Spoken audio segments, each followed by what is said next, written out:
Hello, everybody, and welcome back to another episode of Dores Unlocked. I'm Dylan Tovitz, joined as always by Ari Schamberg and Tristan Ruttman, and we are finally back, all three of us in the studio. It's been a little while. It's good to be back together. It's been a little while. We got everyone back here. We have an exciting episode planned for you all today. Definitely not as much action in Vanderbilt sports this past week. We really only had some baseball. But yeah, I guess let's dive right into it, and we'll get going with the episode.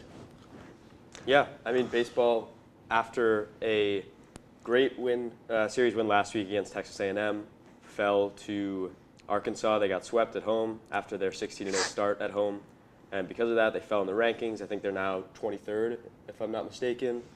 And I think that the big focus of this team right now, the big weakness, is they cannot hit for power. And there's an issue of, is that a program thing? Is that a roster thing?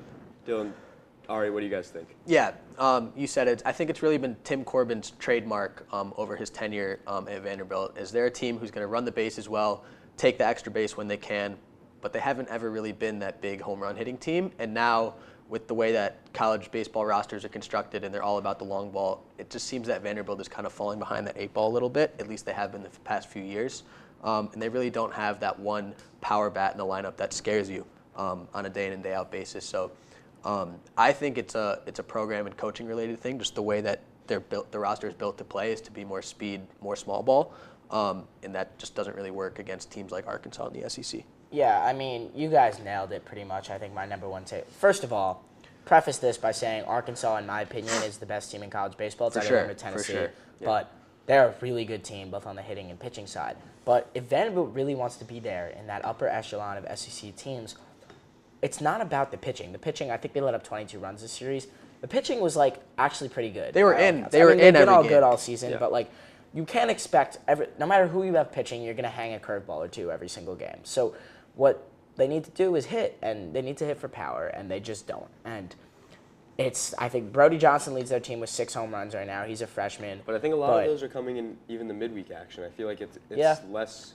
It seems the number seems a little inflated, at least. To me. That's true, and that should not be leading the team in home runs. And I do believe that, as you said, Ari, as college baseball starts to evolve, and really baseball in general, it's really the same thing in the MLB where everything is about power. You have these teams like Arkansas that are stacked with power hitter after power hitter.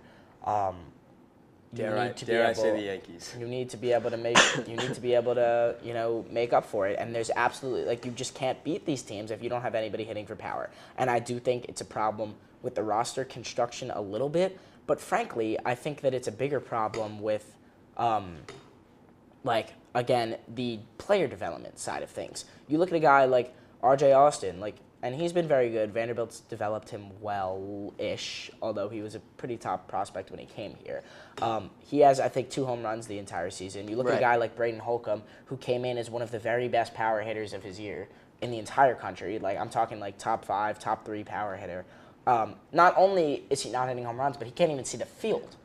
Even if you turn it back a little bit, I was reading this article on the Door Report yesterday that did a good job of lining this out. A guy like Enrique Bradfield Jr., who's doing very well now in the pros, but he came in as a top prospect, and Vanderbilt just hasn't developed him as much as they didn't develop him during his time here. He never really. Yeah, he was the same. He was the same player. And I think it was disguised a little bit when we won, the national championship. It was disguised a little bit by guys like Jack Leiter, Kumar Rocker, who came in and were dominant on the mound, and they didn't really need to, make up for it in terms of hitting for power. Yeah. And Tim Corbin's MO of slapping the ball around the field and having guys with the good character and leadership worked, and it built a really nice team.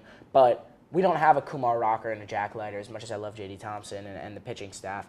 And in order to compete with these teams, they're going to have to change something, whether it's, I wrote about potentially, Mac Rose, the backup catcher, platoon guy. He should not be a middle-of-the-order designated hitter. He can be a platoon catcher, but they need to get more power in this lineup if they want any chance of competing with these, upper echelon programs. Yeah. Yep. And we'll see how they rebound with that against Florida this upcoming weekend. They did have a nice win last night against Western Kentucky, who's a sneaky good non-conference team. I think Walk-off. Yeah, it was a solid walk-off win. Top 70 in RPI, innings. I think they are. That was a pretty good win, so hopefully they'll get back on track. That said, although Vanderbilt basketball is over, and it's the month of April. It is still March. March Madness is still going on, so we're going to cover what went on in the past 2 rounds. Sweet 16, little overview. Duke, Arizona was a pretty good game. I think Duke's closest battle so far. Yeah. Caleb Love put on a show in his farewell game, 34 points. Cooper Flagg also put up 30, I believe, that game. They dueled it out. It was fun to see that. Alabama BYU was an absolutely crazy game, fast-paced, lots of scoring, over 200 total points, and Bama put up 25 three-pointers, broke the record for a single game record for three-pointers made for a whole team. And Houston-Purdue was surprisingly a close game. At least to me, that was a surprise. I didn't think Purdue would compete with them that well, but they won on a game-winning backdoor cutter, which was really impressive. Awesome play. And then lastly, the Texas Tech-Arkansas game was a pretty incredible one in my opinion. Texas Tech came down from, I think, 16 or so in the first half, brought it back, sent it to overtime, hit a 3 to send it to overtime, and then ran away with the game, which was impressive. I think there were a lot of we were starting to see some higher quality basketball as we expected when you have a really chalky tournament that has the top teams at the end. Some games were still blowouts for sure. The Elite Eight for yeah, sure was less exciting. There were some good games, Sweet 16. That Houston play was awesome. I watched a sick. video. It was like the entire game how Braden Smith, who was guarding the inbounder, like was hopping off the inbounder to go find an open man and double him. And they were clearly, it's really cool to see how Houston watched that the entire game, saved this play, and drew it up to perfection. Houston is a very well-designed team for the end of the game. They're sneaky. They practice that a lot. So it'll be exciting to see that in the Final Four.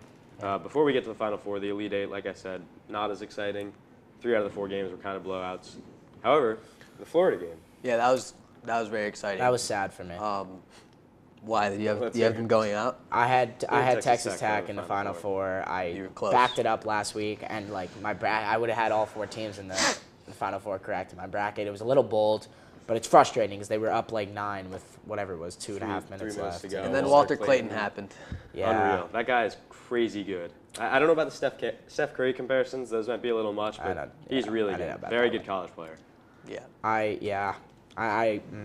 What could have been? Yeah, Texas Tristan Tech. and I talked about it when we broke down the bracket a couple weeks ago, and it really just felt like, the 1 line and the 2 line were by far the best teams. I mean, as they should be, but way more this year than in general. Chalky year. And we see that with the Final Four. All four 1 seeds first time. So if you go back 2 episodes, I did predict that.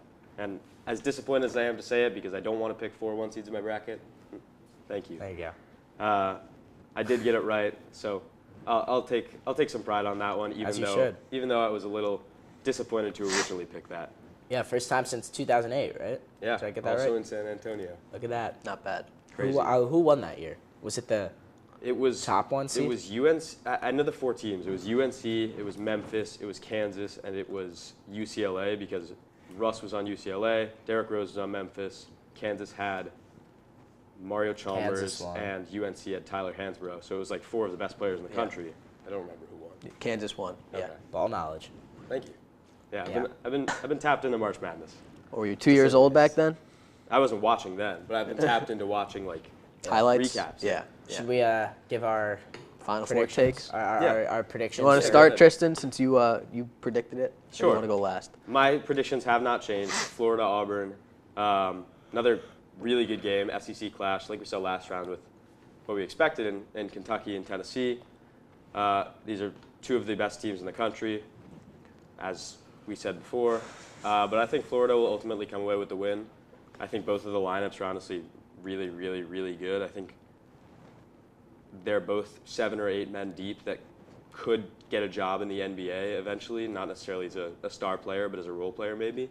But I think Florida's star power up top, I think just having that go-to guard in the end of a game like Walter Clayton is going to put them over the top, and they're going to win a very close game against Auburn. And then Duke Houston. Houston's defense has been incredibly stifling. I think the most points they've let up in a first half, or in a half all tournament, was like 49 against Gonzaga, but that was a complete outlier. Otherwise, they've let up like 35 or less, I think, every game. Saw that against Tennessee. They shut them down in the first half. But that said, Duke has rolled through their competition in this tournament, as they did all season long. That's going to be a really good game. I do think Houston's going to put up a good fight, but I think Duke will come out with the victory, and I then think that Duke will take Florida down as well. Yeah. I, too, am going to stay with my original prediction, which is different than yours. I have Auburn beating Florida in the Final Four and then ultimately beating Duke, which I don't love. If I were to pick a probability game right now, I would take Duke over Auburn probably to go back. But I am really confident in this Auburn squad. I've talked about, I think Bruce Pearl is a phenomenal coach. I think he's done a really good job with this team. I thought Auburn was really impressive against Michigan State. Obviously, the Janai Broom elbow Injury situation was a little Is it worrisome. elbow? Shoulder, maybe. It was I something thought on the I arm. thought it was a few different things. I saw a tweet about him potentially Wrist, maybe? hyperextending his elbow, I also saw- hyperextending his knee, also I don't know. The twisting knee was his separate. ankle. It was. I I saw think him it hurt was. his It was his elbow because even I at the don't end of think that any of game, them And were then that and then he severe. but then he came back in and nailed Yeah. the three. I don't think he any was of them he were was that he was severe. grabbing So, one-handed rebounds. He made Yeah. a three. He was everywhere. I As don't much as I know. hate him, the dude's a dog. And that guy Pettiford is Dahad incredible. Pettiford he He's comes off the really bench. good. He comes off the Really bench. good. Yeah, he's I don't know. I'm confident in Auburn. I think Florida's a really good team. I think people might be overrating them a little bit, which is kind of crazy. I know this has kind of been my hot take. Just because the way they played in the SEC tournament coming into the tournament. Yeah, They- they were the most, at least in most of my brackets, they were the most picked champion, and I think they're, in my opinion, the worst one seed, if not definitely the third. But I think going into the tournament, I would have seen Houston as the worst one seed. Yeah. But now I don't even I think you think can it's- call any team the worst one seed. That's I think fair. they're all really, really good. And I could see, honestly, I think if there's any team that could beat Duke, it might be Houston. But Yeah, just I agree, based on their because of style the of play. yeah, I think But I'm still gonna stick with Auburn all the way through, and Auburn beating Duke. Yeah, I think I agree with a lot of what you guys have said. I think any team can win their first game or the championship, and I wouldn't be surprised at all because each team is just that good. I think I read somewhere that LJ Cryer on Houston has the opportunity to become the first player to player. win 2 national Yeah, he won with championships. Baylor in 2021, Yeah. and now That'd he's be pretty 2 incredible. games away from winning with Houston. I picked Florida originally, and just for my pride and my ego, I'm going to stick with them. I think man for man, they have the best starting 5, although that kind of sounds crazy to say. Walter Clayton's really good, Will Richard, Elijah Martin, Ruben Chinyelu in the paint, Alex Condon if he's healthy. Yeah. Their depth is probably not as strong as the other 3 teams, but they're really good. We've seen that Walter Clayton can carry them. Mm-hmm. I think he will against Auburn, and then I think Duke's going to beat Houston. I think Cooper Flagg is the best player in the country. He's going to be the number I'm 1 a big pick for a Con reason. Kneppel guy. Con Kneppel's really good. Continental He's a is dog. he's Watching him really shoot under- free throws, You know who's he's really fun, good? too. Malawach, the center. Yes, yeah. He I looked don't know who that is. insane. Zion against- James is really good. He looked insane. Mason against Gillis Bama. comes off the bench for that team. That's crazy. It's a good team. Obviously. Mason Yeah. Gillis, Purdue legend. So Purdue. So you're going. Yeah, you're going Purdue Florida legend. or Duke all the way. I'm going to pick Florida just because that's who I picked at the All beginning. right, so and we I got 3 stick with different them. champions. There we Yeah, go. That's yeah, pretty good. That'll be We'll fun. see. We'll come back next episode and review that. Yeah. All right. On the note of talking about Cooper Flagg with Duke, the projected number 1 overall pick, quiz time. Although Tristan got a thinks, quiz for you guys. do you still think Dylan Harper should go above Cooper Flagg? There's no That was way. your take, Not right? time for that discussion. Quiz time. Okay. Let's go through the past number 1 picks. We'll Oh, just go boy. year by year, going back. So starting out last year. Uh-oh. I know- Let's see who you guys. I can know. name. I know he was a guy from Let's test France. your guys' knowledge. Oh, I jeez. don't. This might get really embarrassing. I'm gonna need for help right on now. his name. Last year was. Wait, you see the guy on the I Hawk? will give you guys. Who- He is a guy Hawks? on the Hawks. I will Yeah, give you I guys actually a know little bit that. of a break on this one because last year's class was considered to be one of the weaker ones in history. So for you to not remember his name is not crazy. I think we know ridiculous. who the guy on the Hawks, the Ricochet. guard. Right? Yeah, Zachary yeah, Ricochet. Zachary. Zachary. Spelled, I was gonna say weird. Zachariah, but Okay, so It's spelled weird. 2023. You guys should get this one. No, we're gonna get this. We're gonna get this. think about it. He's also French. He's big. Oh, you know it? Yeah. Then why are you like? Wemby, bro. Yeah, I know it was Wemby. Unbelievable that I took was you gonna that say long. that, but if you knew Bad- it, why bad didn't you start. say it? 2022. 2022 was Was it Cade? Cade Cunningham. 2022 No. was not Cade. Okay, Cade that was was 2021. 2021. I think we Bankero? just- Bankero. Bankero was Oh, 2022. Paolo, okay. 2020. 2020 was COVID. It was. Can we Came do out of an SEC school. came lower out of end an SEC school. Lower end SEC school. Probably the best player in this school's history. One and done there. Anthony Edwards. Anthony Edwards is right. Georgia. There you go. Good job. Oh. 2019. One of the best Zion? prospects ever. Yes. Yeah. 2018. Oh. This will probably be tougher for you guys to get. Not because he's not good, but I'm just gonna because he's need less notable in the NBA. I'm going to need a hint. He's not the best player in the class. Luka Doncic is the best player in this draft class. I'll help you with that one. Okay. Oh, that was the It's the Trae Young Luka and class. Trae Young draft. Where do you go to college? Arizona. Or what? Oh, okay. It's a dead giveaway. Should be. Center out of Arizona. This is embarrassing. Oh, wait. I could picture him. Played for the Suns for most of his career. Got Yeah, traded. DeAndre Ayton. Yeah, it should not have taken you that long. He was the number 1 overall pick. He was. I actually Oh, didn't wow. know that. I didn't know that. All right, these I'm expecting to take you guys a little bit. I'll give you. Markelle hints. Fultz is in there somewhere Good out job. of Washington. Markelle Fultz is next. Yeah. Well done. Yeah. Didn't need a hint. 2016. Controversial career in terms of how the public view of him. Johnny Football. Sorry. Okay, so this is That was not a funny joke. I was funny. this is like the year The after. audience is booing you. This is the year Boo. after the Put in Frank the boo, Kaminsky like class, Seinfeld. right? Frank Kaminsky. Frank was a Kaminsky- dog. He I wasn't don't the know. first overall pick, but I don't know if was. he was 2014 Okay, or 15, 2016. but either way. Controversial career. I need a little more here. This He was had an injury and then kind of never Gordon came Hayward. back from the injury. No, Gordon he's Hayward way older. played- Sorry. Was probably I just drafted heard in injury 2009. and never came back. And okay. Really? 2009. He played for the Sixers. Embiid No. played for the And- Who else Injury. played for the Sixers that wasn't? Oh, on the LSU NBA Ben player? Simmons? There you go. Yeah. Oh. And then Wow. 2015. He was number 1 overall. Best shooting big man in the NBA. Cat. Yeah. That was the year I was thinking The of. big 'Cause that was bodega. Cat, 2014 Jahlil Okafor, Frank 2014 Kaminsky. was an all-star for the Warriors a couple years ago. Somehow. Lord knows. Buddy All-star Hield? starter. Buddy Hield. Buddy No. Hield was not on the Warriors a couple years ago. He went to buddy. Oklahoma. He's on the Warriors now. I Good thought job. he Couple had a years really ago, good March Madness all-star run, didn't he? starter. Yeah, he did. Wiggins. He was player of Andrew the year. Wiggins. Yeah, Buddy Hield did have a little Andrew bit of a good Wiggins. run. Yeah, Andrew Wiggins. Yeah. 2013. Give me some credit. Probably there. the biggest bust in history. Drafted by the Cavs. The biggest bust in history, Jack. His initials are AB. I don't know what college he went to because he sucks. He went to UNLV, actually. I can tell you that because I'm looking at the I website. What's his don't think I'm first gonna name? get this. Anthony Brown. Bennett. All right. Now that you say it. Let's Now go to that you say it. 2010 and then 2012 is another Anthony. He's good. Davis. He's very good. There you go. Kentucky. 2011 is also a very good player. Top 75. Yeah. He might have been a snub 2011. from the top 75, but he's one of the most skilled players of all time. It's not Kevin Durant. 2011. It's not Steph. Drafted by the Cavs. Kyrie. Yep. 2010. I'm How cooking about you. that? All right, you said 2010. You wanted No, it? I said this was the. No, he didn't know it. He was just saying we should go up to 2010. This guy is often seen in edits teaching you how to Dougie. That's a good hint. Played at know what Kentucky. I don't watch means enough because I Dougie. don't I don't know watch what enough that Dougie means. edits. Clearly, It's not Played a at Dougie Kentucky. edit. It's a him edit. Where? Kentucky. Drafted to the Wizards. John Wall. Wall. Thank you. His high school mixtape. We do one is pretty more? Cool. Yeah, let's do one. No, I want to. we'll get back to our old friend LeBron James in 2003 because I Okay. can give you All guys right, that that's one. fine. 2009. The Yankees won the World Really, Series in 2009. really good dunker. Fun Dunked fact. over a car in a dunk contest. Zach LaVine. No. No. He's way too early. Yeah. Clippers. Lob City Oh, Clippers. Blake DeAndre Griffin. Jordan. Blake Griffin. Blake Griffin. That makes Yeah. a lot more sense. Blake Griffin. Good That's job, a bad Ryan. one.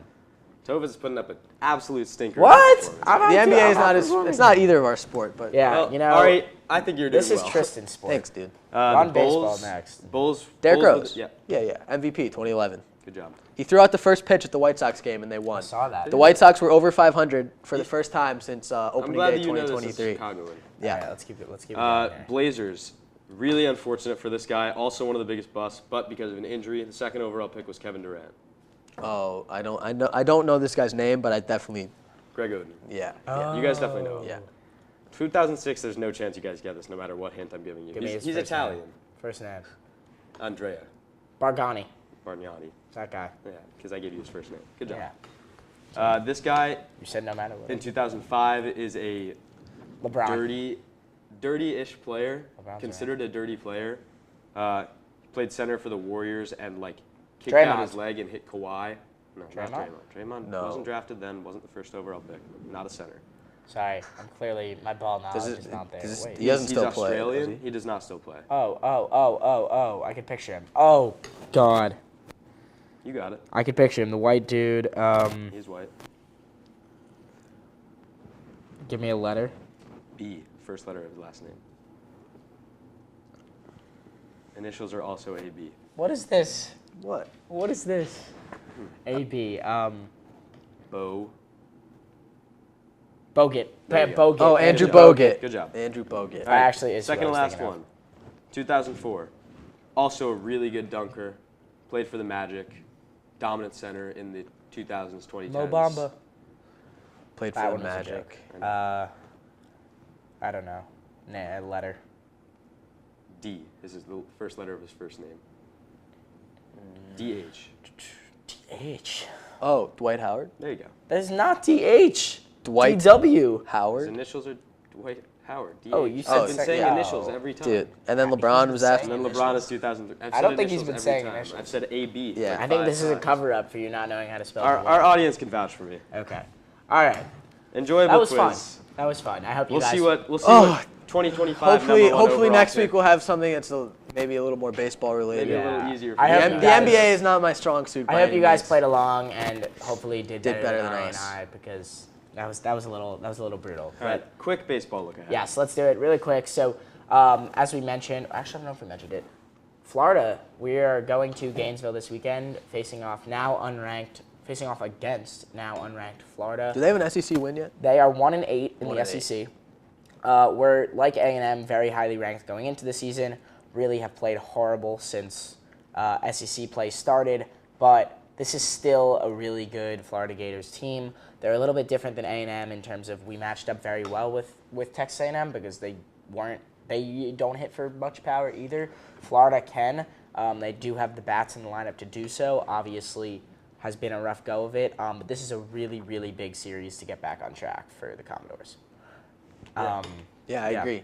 Really hope they can, hit a home run or two. Yeah, we'll look to see who's going to step up. Brody Johnson really struggled over the weekend series against Arkansas, hit a home run last night against Western Kentucky. RJ Austin's a guy who I'm also looking forward to start to hit better. He had the walk-off against Western Kentucky, but he's really just been hitting everything straight into the ground.